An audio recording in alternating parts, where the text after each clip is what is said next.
Hello, friends. This is Dave Hurwitz, executive editor at ClassicsToday.com, here with a mild-mannered survey through Mahlerian mediocrity. When we get done with this series, we're going to have the world's most mediocre Mahler cycle for your delectation and enjoyment. I do have to make one observation before beginning, and it just supports what I've said before. When it comes to the comments on this series, I always said that, as a critic, I always got in the most trouble, not for giving people bad reviews, but for giving people mediocre reviews, but for saying, well, this performance doesn't really matter, it's just average, and the hysteria that ensues. Well, I've gotten some comments that are really rather similar. What they say is, why are you talking about this stuff? You should be talking about great recordings or terrible recordings or something, but why talk about mediocre recordings? Well, the reason is because they exist, number one. Number two, just because I think something is mediocre doesn't mean that everyone else thinks it's mediocre. Number three, it may just be an entertaining video to watch, which is certainly what I hope. And so there are a lot of reasons why we talk about mediocrity. And the best of all probably is because it seems to get this reaction out of people.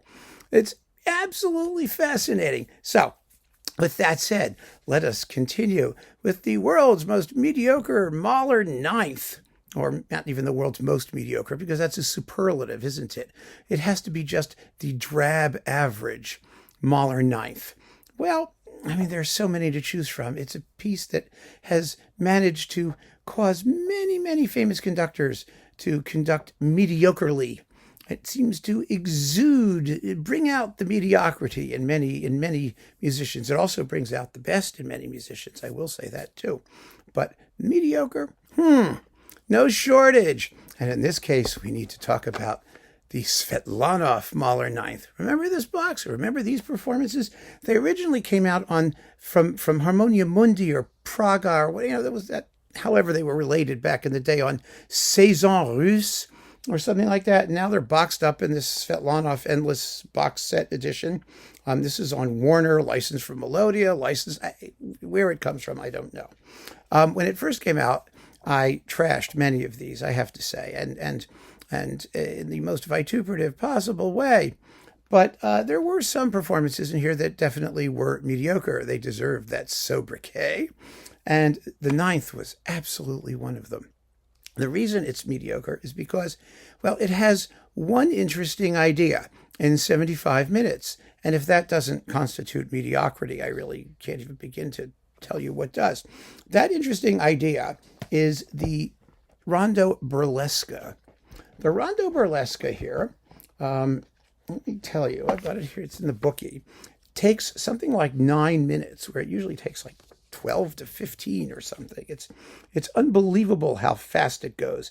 Now, can the orchestra play it? They have 10 minutes and 23 seconds, pardon me. It's 2 or 3 minutes faster than usual. Can the orchestra play it that quickly? Well, no. They can't. But it has a fascinating sound as a result of that. It sounds somewhat like Shostakovich when it goes that quickly. It's kind of remarkable. Think of like the toccata from Shostakovich's Eighth. That is what really stands out in the performance. The rest of it is as drab as can be. And it is mediocre to the nth degree. There are no outstanding moments, particularly. The orchestral playing is really, really second-rate throughout the entire thing. And I say that in the most mild-mannered possible way. It's just absolutely unmemorable. Absolutely. I can't use the word absolutely. Sorry. It's just unmemorable. It really is. The finale, particularly with the strings not playing with the right requisite passion, but a lot of the problem with this Mahler cycle generally came from the sonics, which are as drab as the performances, definitely mediocre. Although I do have to tell you a story about this cycle, which I mentioned way back when I first did a video about it like 1,000 years ago, but it's worth repeating. I was at the MIDEM convention, the Marché International du Disque et Édition Musicale, where I was doing the Cannes Classical Awards.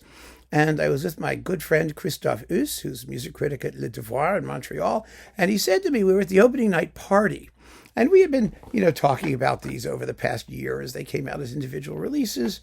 And he said to me, I want you to meet somebody. And I said, okay, great. So introduces me to this French person, and he said to me, I want you to tell this guy, what do you think of the Svetlanov Mahler recordings? And I looked at the guy and I said, oh, I think they're shit. And Christoph said to me, oh, this is the producer. And oh, how nice of you. How nice of you to do that to me. Thank you so much. Well, he was terribly offended. Of course he was. But the fact is that these are thoroughly mediocre performances, thoroughly mediocrely recorded. And the ninth, which has that very interesting rondo burlesque, is surrounded. It's adrift in a sea of mediocrity. So there you have it, my friends. A totally mediocre Mahler ninth. Well, it's not totally, pardon me. It's a mediocre Mahler ninth. And we're making our way through the most, through the, no, not most. You see, it's so hard to do this. It's so difficult. We're making our way through a mild-mannered, mediocre Mahler cycle. There we go. Keep on listening, friends. Thanks so much for joining me. Take care.